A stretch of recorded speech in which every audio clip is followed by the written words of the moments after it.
warahmatullahi wabarakatuh. Perkenalkan, nama saya Zulfa Rahmatika dengan NIM 230036162 dari Departemen Pendidikan Luar Biasa Fakultas Ilmu Pendidikan Universitas Negeri Padang, akan memenuhi tugas pada mata kuliah Psikologi Pendidikan yang diampu oleh Ibu Nilma Zola SPD MPD, yaitu dengan mewawancarai guru yang ada di sekolah. Baiklah teman-teman, hari ini saya sudah berada dengan salah satu guru yang ada di sekolah dasar Madrasah Ibtidaiyah atau Madrasah Ibtidaiyah, yaitu di kelas 2 MI bersama dengan Ibu Dwi Priyanti. Beliau kurang lebih sudah mengajar selama 30 tahun lebih di dunia pendidikan ataupun mengajar sebagai guru. Baik Bu Dwi, jadi Ibu kan sudah berpengalaman hampir 30 tahun lebih mengajar ataupun berkecimpung di dunia pendidikan dan bertemu dengan banyak sekali murid-murid. Menurut Ibu tuh kan pasti bertemu dengan banyak anak yang bermacam-macam, itu kan pasti masing-masing punya perkembangan dan pertumbuhan yang berbeda-beda. Nah, signifikan pertumbuhan dan perkembangan pada anak usia sekolah dasar ini yang sekarang Ibu sedang ajar juga, itu bagaimana, Mbak? Sesuai pengalaman, siswa-siswi yang kami ajar itu ya sesuai dengan peningkatan perkembangan mereka. Kalau yang dulunya masih kelas 1 belum bisa, alhamdulillah kelas 2 sudah bisa dan sudah mampu. Namun sebagian juga memang itu mungkin sudah karakter mereka ya susah untuk dipelajari karena mungkin ya sudah dari sananya ibaratnya takaran itu udah ditakar sama Allah, dan segitu semaksimal mungkin kita saya sebagai pendidik ya harus berusaha mengupayakan supaya anak tersebut bisa mampu mengikuti proses KBM yang saya lakukan. Kalau dari itu kan berarti dari perkembangan intelektualnya ya Bu ya, berarti kan pasti ada perkembangan perubahan dalam emosinya, perilakunya ya Bu ya. Iya. Bagaimana caranya Ibu itu menyesuaikan cara mengajar dengan tahap-tahap perkembangan anak? Kan kayak pastikan tahap mereka kan berbeda-beda. Itu gimana Ibu itu bisa menyamaratakan semua anak ini dapat mendapatkan pengajaran yang sama rata, sesuai, tapi mereka bisa paham apa yang Ibu sampaikan? Cara mengajarnya atau menyampaikan materinya disesuaikan dengan lingkungan yang ada, supaya anak yang cerdas dan anak yang belum bisa itu bisa sama-sama memahami, disesuaikan dengan angan-angan mereka, itu aja. Yang pertanyaan selanjutnya itu kan di kelas ini kan semua anak itu mempunyai kecerdasan intelektual yang berbeda-beda ya Bu ya. Nah, itu gimana Ibu itu bisa mengenal dan menyesuaikan dari cara mengajarnya? Kayak cara mengenal, oh anak ini nih ternyata cerdas, tapi nampaknya tuh dari luar anak ini kayak anaknya nakal, anaknya bandel, tapi ternyata dia punya intelektual yang lebih juga gitu, mempunyai kecerdasan yang tersembunyi. Caranya dengan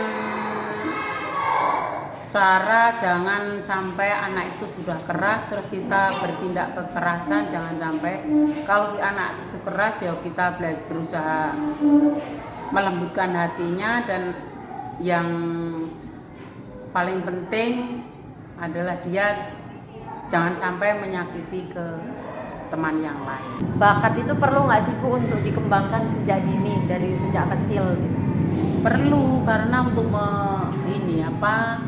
mengembangkan anak-anak bakatnya di mana, supaya nanti kelak dia dewasa sudah memiliki bakat tersebut. Terus menurut Ibu itu kenapa kreativitas itu penting untuk anak-anak saat belajar? Kenapa kreativitas itu harus diolah, harus diasah saat proses pembelajaran di sekolah?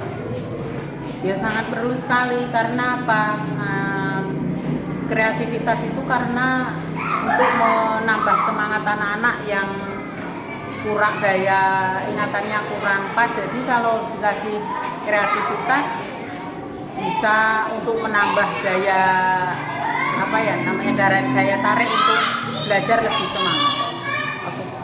Di apa namanya di sekolah ini kan pasti menggunakan teori-teori, banyak teori ya Bu ya, baik teori kognitif, teori behavioristik. Nah, biasanya di teori behavioristik itu Ibu menggunakan apa, misal kayak anak tuh bisa melakukan sesuatu yang diberikan, diperintah oleh Ibu, misal kayak ayo kerjakan ini dalam waktu sekian detik. Nah, nanti Ibu ngasih kayak penguatan ataupun penguatan positif seperti Ibu kasih pujian atau Ibu kasih hadiah berupa ciki-ciki ataupun apa gitu Bu. Ya, itu pasti saya berikan minimal tepuk tangan untuk semua temannya karena dia sudah bisa menjawab dalam durasi yang sudah ditentukan. Terus setidaknya pujian tersebut memberikan 100 untuk si Gaza misalnya. Terus dengan senang hati saya menghampiri mereka, saya elus kepalanya. Itu udah luar biasa kalau dewan guru mendekati siswa, mengelus kepalanya atau memberi semangat. Untuk teori belajar humanistik sendiri, menurut Ibu itu penting nggak sih kalau misal Ibu tuh memberi perhatian sama motivasi ke anak saat belajar, kayak diberikan motivasi biar mereka itu nggak malas-malas belajar kayak gitu. Penting karena ya sangat penting sekali itu. Sangat berpengaruh ya Bu ya untuk Iya. Semangat mereka. Biar mereka itu lebih percaya diri gitu ya Bu ya kan, biar percaya diri terus habis itu merasa dihargai gitu ya Bu ya. Terus untuk teori belajar kognitif sendiri, bagaimana cara Ibu itu untuk mengajar anak-anak supaya anak-anak itu aktif berpikir ketika belajar? Kalau mengenai pelajaran itu yang paling saya lakukan paling itu dulu, membaca dulu. Setelah membaca nanti ada beberapa pertanyaan, karena dia sudah membaca ada beberapa pertanyaan, apabila siswa itu memang benar-benar memahami ya itu bisa untuk menambah siswa semangat belajar. Berarti ada diskusi-diskusi kecil gitu ya kan Bu. Iya. Terus pastikan kalau anak semangat belajar, anak juga jenuh dalam belajar ya Bu ya. Nemuin banyak anak yang memang dia itu ada kelemahan di intelektualnya sehingga dia itu malas belajar, jenuh dalam belajar. Itu gimana Ibu ngatasin anak-anak tersebut kalau anak tuh udah mulai bosan saat belajar? Kadang-kadang pas pelajaran itu saya alihkan bukan di tempat duduk lagi, kadang-kadang kita lesehan atau kita anak-anak diajak tegak, diberi pertanyaan, bergulir, siapa yang bisa jawab duduk, kalau nggak bisa jawab kembali ke belakang, berarti nanti lama untuk menjawab. Berarti mengubah atau mengganti metode pembelajaran Iya, ya Bu ya. iya. Bermain sebentar, belajar dengan bermain. Belajar sambil bermain. Untuk apa namanya, Ibu sendiri, Ibu pernah ngelihat dalam kehidupan sehari-hari di luar kelas ini kayak anak tuh bisa mentransfer belajar mereka dari kelas ke kehidupan sehari-hari. Maksudnya kayak apa yang Ibu pelajari di dalam kelas ternyata mereka implikasikan atau diaplikasikan di kehidupan sehari-hari. Contohnya kayak Ibu ngajarkan matematika, 2 tambah 2 4. Kalau dalam kehidupan sehari-hari uang 2.000 tambah 2.000 jadi 4.000 kayak gitu. Iya. Ada contoh lainnya nggak Bu?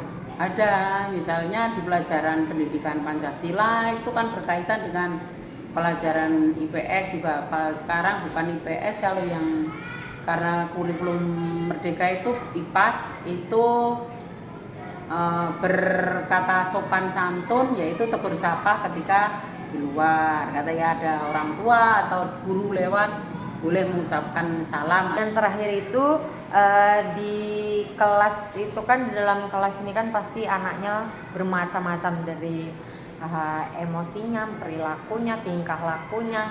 isi kepalanya, semuanya itu pasti bermacam-macam Ibu ya, berbeda-beda. Gimana cara Ibu mengatur belajarnya itu biar semua itu bisa mengikuti proses pembelajaran?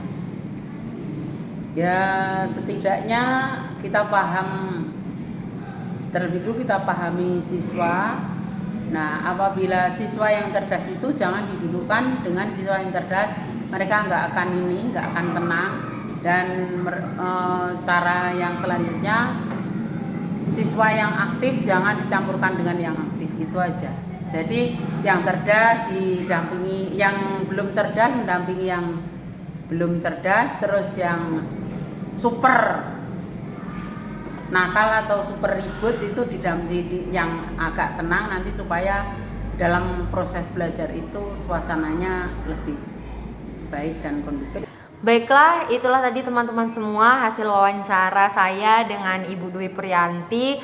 Semua pertanyaan yang saya berikan kepada Ibu sudah terjawab dengan jelas dan tuntas, dan semoga video ini bermanfaat bagi kita semua dan bermanfaat bagi saya khususnya untuk saya amalkan atau saya jadikan pengalaman untuk mengajar ataupun turun ke lapangan besok ketika saya sudah menjadi tenaga kependidikan. Sekian video dari saya ucapkan terima kasih.